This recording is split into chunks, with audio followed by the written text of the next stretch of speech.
Ce rapport sur le climat marque un nouveau seuil dans la dramatisation. Alors entendons-nous bien, personne n'imagine que ce sera une partie de plaisir, le réchauffement, mais est-ce qu'on n'en fait pas un peu trop en imaginant que ce sera forcément ces scènes d'apocalypse? La planète entière alors. Et quand ça arrivera, est-ce qu'elle pourrait percuter une maison en particulier qui est sur la côte du New Jersey, celle de mon ex-femme, et ça m'arrangerait? I wonder if any of you have read the latest IPCC reports that have come out. Half of the population will be exposed to climate conditions that are unlivable. Vous trouvez qu'on n'a pas été assez clair? Moi, je fais partie de la génération qui va vivre l'effondrement, qui va vivre. Merci pour nous. Hein. Désolé. Super sympa. Faut la réinviter.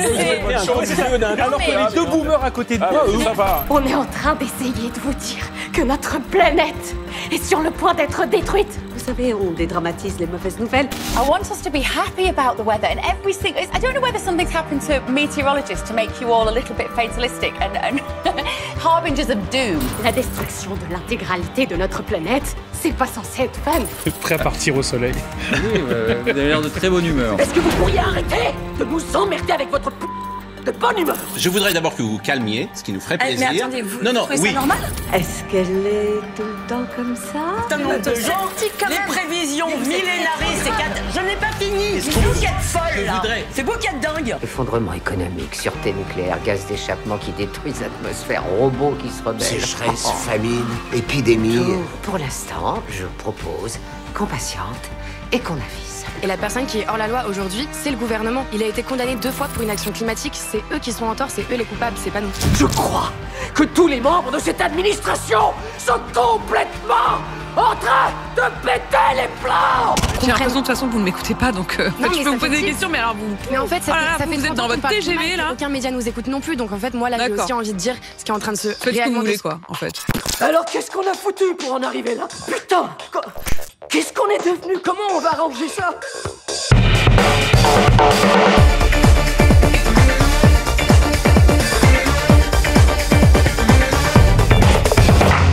Bienvenue dans Populaire, l'émission où pour le journal Luma, on va décortiquer la culture pop pour voir ce qu'elle a dans le ventre. C'était l'année dernière, vous avez probablement pas pu passer à côté de ça, Don't Look Up sort sur Netflix. Tout le monde le mate, tout le monde parle que de ça, et surtout, tout le monde se met à parler d'urgence climatique. Oui, parce que la métaphore du film, une météorite qui va bientôt nous rayer de la carte si on ne fait rien, et on ne fait rien, c'était tellement frontal et même tellement assumé par l'équipe du film qui a bien insisté dessus au cas où ça aurait été encore un peu trop subtil, qu'à peu près tout le monde avait capté. Un vrai phénomène culturel, aussi bref qu'intense, et depuis, comme vous le savez, tout le monde a coupé Netflix, s'est levé de son canapé et rejoint des raz-de-marée humaines réclamant des mesures à la hauteur de l'urgence. Depuis, partout dans le monde, on a élu que des gouvernements avec des politiques de rupture et le peuple a repris les choses en main pour sa propre survie sur une terre vivable, car il était encore temps. Et voici comment, grâce à un film, nous avons bâti l'utopie solarpunk dans laquelle nous vivons depuis. Alors non, bien sûr, hein, on a fait comme avec la Convention climat,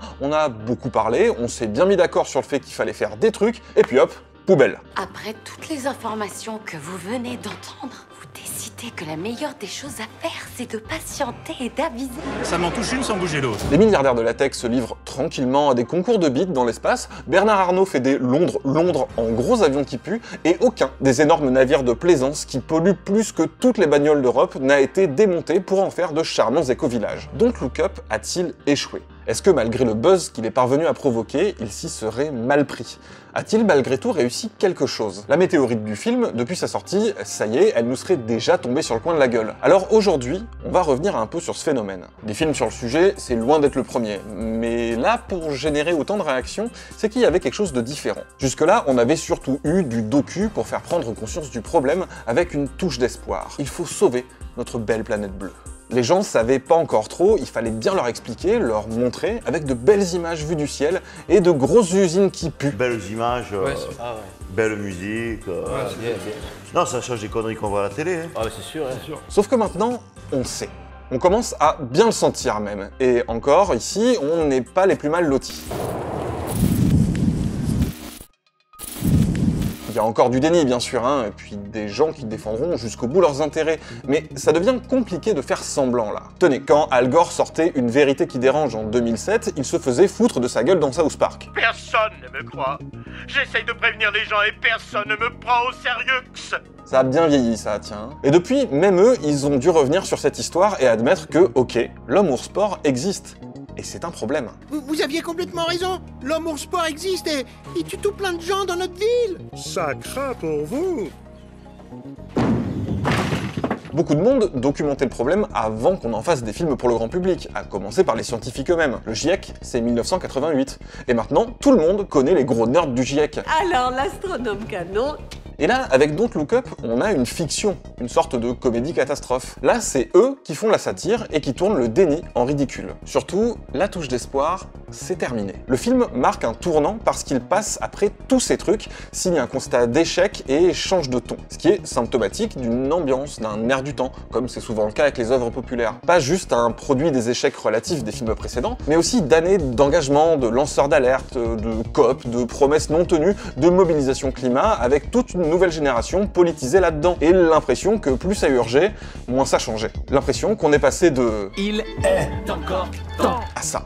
Les emmerdes qu'on annonce vidéo après vidéo, elles se réalisent. Et on n'a pas envie d'être là à dire aux gens je vous l'avais bien dit. Why do we even now, with all these reports of global warming, why do we still not take it seriously? We take it seriously rationally, but nonetheless we cannot act. Because we know that it's true, what scientists are telling us. But we don't really believe them. You know, it's like you read about global warming, then you go out and see, my God, the sun, the flowers. Wait a minute, this cannot disappear, this is here. Alors, revenons un peu sur l'image qu'a Don't Look Up. Ah, c'est Netflix, c'est Hollywood qui nous fait la morale sur l'écologie. C'est DiCaprio, tiens. Et DiCaprio, il est super agaçant. C'est une célébrité, il est richissime, il sort avec des filles qui ont la moitié de son âge, le gars se trimballe en jet privé pour aller faire la morale sur l'écologie et se donner bonne conscience avec d'autres riches. Et ça saoule les gens. Mais ça, c'est l'affiche, le produit d'appel bankable. Ça devient plus intéressant quand on regarde qui est derrière. Parce que c'est pas n'importe quel Hollywood. Don't Look Up a été écrit avec David Sirota, qui, avant d'être scénariste, est un journaliste et éditorialiste au Guardian et rédacteur à Jacobin, un journal socialiste, aux États-Unis. Socialisme qui n'est plus un mot si tabou là-bas, surtout dans la jeunesse, au moins depuis Occupy Wall Street et les campagnes au succès surprise de ce bon vieux Bernie. Look, I don't tolerate bullshit terribly well. Bernie, dont Sirota écrivait les discours et que soutenait Adam McKay, réalisateur de Don't Look Up. Donc Hollywood, ok, mais pas la grande majorité qui vote vaguement progressiste, aime pas trop payer des impôts et qu'on retrouve derrière des centristes comme Biden, prêts à tout pour faire barrage à Sanders. Sirota a écrit un bouquin sur la mainmise des intérêts des grandes entreprises sur l'économie des USA et un autre sur les soulèvements populaires à travers le pays. The time ain't something that could be. The time ain't nothing that should be. That would be. It ain't tomorrow. It ain't the day after. It ain't coming next week. The time is. The time is. The time is. The time is. Eh ben non, the time is pas maintenant. Nul, espèce de maïs. Donc, leur film passe après avoir vu leurs espoirs sévèrement douchés avec ceux d'un énorme mouvement aux ambitions aussi bien sociales qu'écologiques. C'est pas que sur le réchauffement climatique qu'ils accusent le coup. Évidemment, le film parle de la crise climatique, mais il se trouve qu'il s'aligne aussi sur l'effondrement de la démocratie américaine et ses inégalités démesurées. Le gouvernement et les médias y sont complètement aveugles. On a cette parfaite tempête de panique que beaucoup de gens ressentent. Adam McKay, ça vaut le coup de revenir dessus, parce que c'est quand même un délire son parcours. Beaucoup le connaissent pour ses derniers films, avec des castings 5 étoiles, des nominations à plein de trucs et toute la galerie. Mais à la base, c'est vraiment un réalisateur de comédie hyper potache, pleine d'humour complètement débile, qui sont cultes pour plein de gens comme moi. Oh dis donc, je voulais te demander, t'aimes ça le guacamole? Brennan! Son partenaire de toujours, même si leurs routes se sont séparées depuis, c'était le comédien Will Ferrell. Lui aussi, soutien de la première heure de Sanders avec leur pote John C. Reilly. C'était un paix? Aucune idée. Sacré virage, vous me direz, mais quand on regarde leurs films, même les plus crétins, il y avait déjà pas mal de petits sujets politiques, et notamment une façon de faire une satire de la société US, de ses médias et de ses valeurs, tout en ayant une vraie sympathie pour son peuple, même quand ils sont pas toujours très fut-fut, voire complètement matrixés, à milieu du mépris de classe que leur adressent les élites démocrates. You could put half of Trump's supporters into what I call the basket of deplorables. Et petit à petit, ça glissait vers de plus en plus politiquement explicite. Moi, député, parlais des campagnes électorales en montrant la corruption du système, la bêtise de la classe politique et l'influence des intérêts privés sur tous les partis à travers une parodie pas du tout déguisée des Koch brothers, puissance industrielle qui arrose la scène politique états-unienne pour faire avancer leurs intérêts capitalistes à travers les médias et une idéologie ultra-conservatrice. Oui, c'est des Bolloré, c'est complètement des Bolloré, mais en double. Et je sens que je vais vomir un peu. Même la comédie policière The Other Guys, Very Bad Cops en français, vous avez compris, il montrait des flics de base qui, au lieu de faire les cow-boys pour choper 2 dealers de shit, s'en prenaient aux vrais délinquants en col blanc. Le générique de fin, je déconne pas, c'est une infographie de l'évolution des inégalités de richesse aux USA. Dans Get Hard, c'était le racisme, et même quand ils produisent un film avec des stripteaseuses, ça donne ça. Tous ces sales types de Wall Street, vous avez vu ce qu'ils ont fait de notre pays? Ils volent vraiment tout le monde. Les pauvres travailleurs ont tout perdu. Et pas un seul de ces salopards a été en taule. Le jeu est truqué. Les gens qui suivent les règles peuvent pas gagner. Bref, vous avez compris. D'ailleurs, Cardi B, au passage, c'est aussi un soutien enthousiaste de Bernie, qu'elle a interviewé dans un bar à ongles. Let's go, baby! Voilà, faites-en ce que vous voulez. La joyeuse équipe a aussi fait des sketchs pour le très populaire Saturday Night Live, le site Funny or Die, ou le meilleur court-métrage contre les proprios jamais réalisé. Hey, don't call me bitch, I'm a grown man! Et c'est là que McKay prend conscience de la puissance virale de la comédie et de l'impact politique que leur production pourrait avoir. D'où les expérimentations pédagogiques qui foisonnent dans les plus récents The Big Short et Vice, deux films qui marquent vraiment un tournant dans sa façon de faire. Tout en gardant un côté comédie, le premier s'attaque rien moins qu'à la crise des subprimes, le second à la mainmise des néoconservateurs sous la présidence Bush à travers la figure du vice-pré Dick Cheney. Marc. Un truc m'a dérangé tout le long de ce film et en fait, je sais ce que c'est et je viens de trouver. C'est gauchiste à mort. Il y a un parti pris gauchiste. Le but, très clair, c'est d'utiliser le grand spectacle pour expliquer, sensibiliser et passer un message politique fort au grand public. La nouvelle boîte de prod de McKay a été, je cite, créée tout entière, tournée vers l'idée que nous vivions un moment de rupture. Et ça, qu'est-ce que ça signifie dans la façon de raconter des histoires? Et donc, Don't Look Up. Là, on comprend mieux la différence de réception entre le public et la critique ciné. Critique pas toujours tendre avec le film, sur ses qualités cinématographiques, face à un McKay pas tendre avec elle en retour, ramenant tout son film à la question de l'urgence climatique. Et effectivement, je serais le premier à juger Don't Look Up comme un film pas incroyable au niveau purement cinoche, même très en dessous de Vice ou de Big Short. Mais ça passe un peu à côté de ce qu'ils essaient réellement de faire là. Parce qu'un film n'est jamais juste un film. Par exemple, on a pu lire que le film était pas subtil. C'est vrai. Et je suis sûr et certain qu'on va tous crever! Pire, ça nuirait au message qu'il veut faire passer. C'est vrai ça? On est sûr? Parce que tout le monde en a parlé et les gens, ils ont l'air d'avoir bien aimé quand même. Clairement, la subtilité, c'était pas le projet. Il fallait au contraire que tout le monde, sans ambiguïté, parle de ce que le film voulait dire. J'avais oublié qu'il faut tout vous dire! Est-ce que c'est vraiment de subtilité dont on a besoin en ce moment? Genre, le milliardaire de la Silicon Valley du film, là. Alors oui, ah là là, c'est trop un méchant caricatural. Votre décès était si rébarbatif et insignifiant. Mais ces types, c'est des méchants caricaturaux. Je suis désolé, c'est pas moi qui fais les règles et je préférerais que ce soit de meilleurs êtres humains, mais c'est des méchants nuls de film dans la vraie vie. Quelle parodie vous reste quand la réalité est au-delà de la parodie? Quand le monde est à ce point gorafisé? Et ça vaut pour tous les sujets que le film aborde. Dans ce film, McKay ne fait pas grand-chose d'autre que nous crier dessus. Mais on le mérite! Vu qu'on est sûr, à 100% qu'on va tous crever! Tiens, vous voulez savoir qui a aussi plus apprécié le film que les critiques? Les scientifiques, dont certains se sont fendus de grandes déclarations d'amour et qui se sentaient, pour une fois, un peu représentés dans leur souffrance. Vous croyez que eux, ils ont pas envie de crier? Oui, mais bon, l'été, de quoi se plaint-on? Il fait beau, il fait chaud. Ce n'est pas une putain de bonne nouvelle! Et là où on discute, c'est qu'est-ce que le film crie? Alors, comme d'hab, ça a été comparé à Idiocratie parce que voilà, tout le monde pense que tout le monde est trop con, c'est super, on a vachement avancé, mais ça, c'est une projection pour se flatter l'ego, hein, parce que c'est pas vraiment ce que dit le film.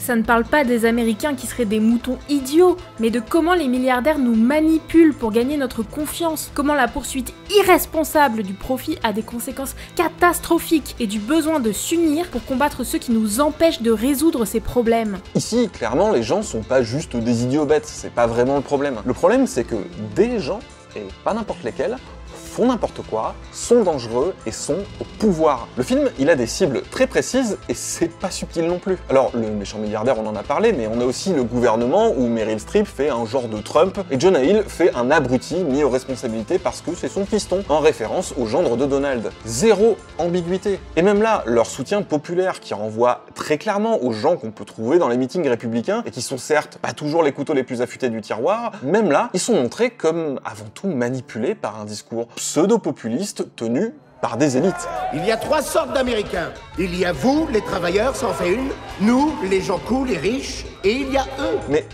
pas assez cons pour continuer à suivre comme des moutons quand ils comprennent la supercherie. Putain, ils nous ont menti. Ne vous inquiétez pas, c'est tout géré. No stress.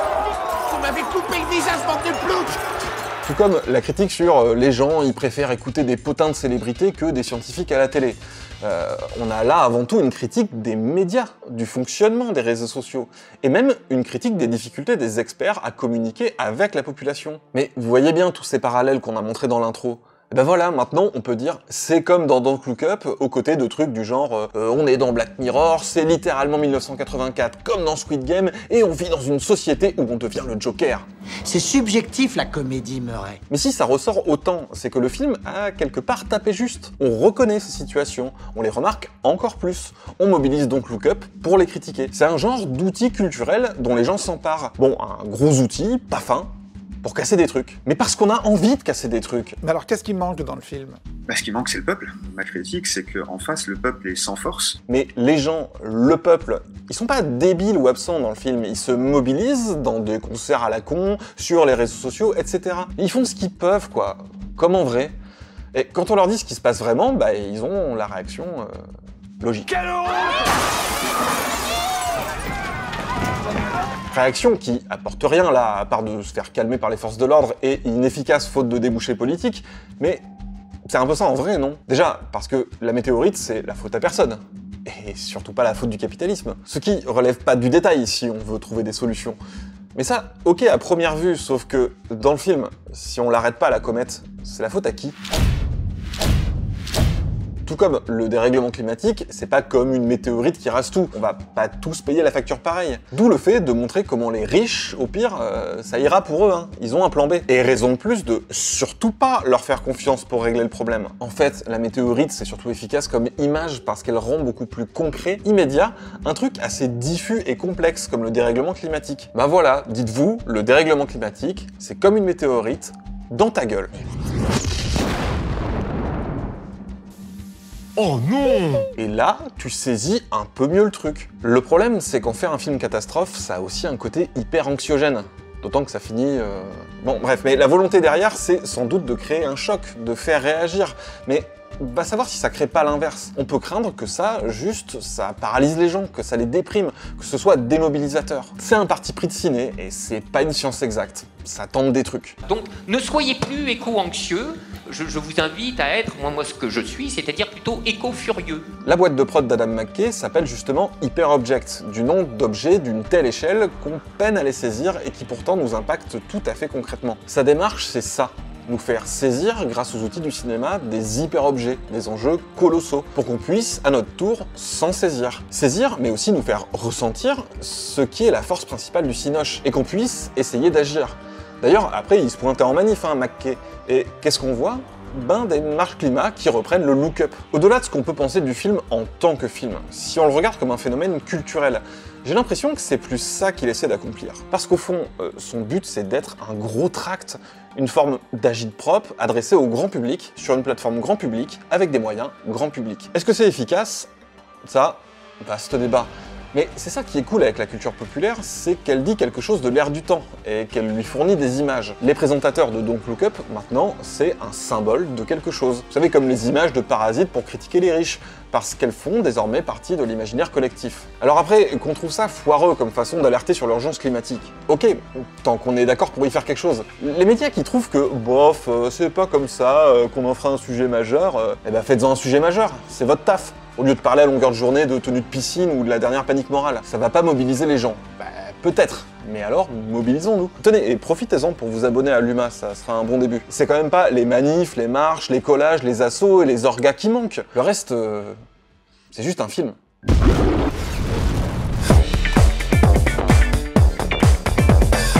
Merci d'avoir regardé cette nouvelle émission en partenariat avec le journal L'Humanité. Vous pouvez retrouver les prochains épisodes tous les mois sur leur chaîne YouTube, en plus de nos vidéos habituelles.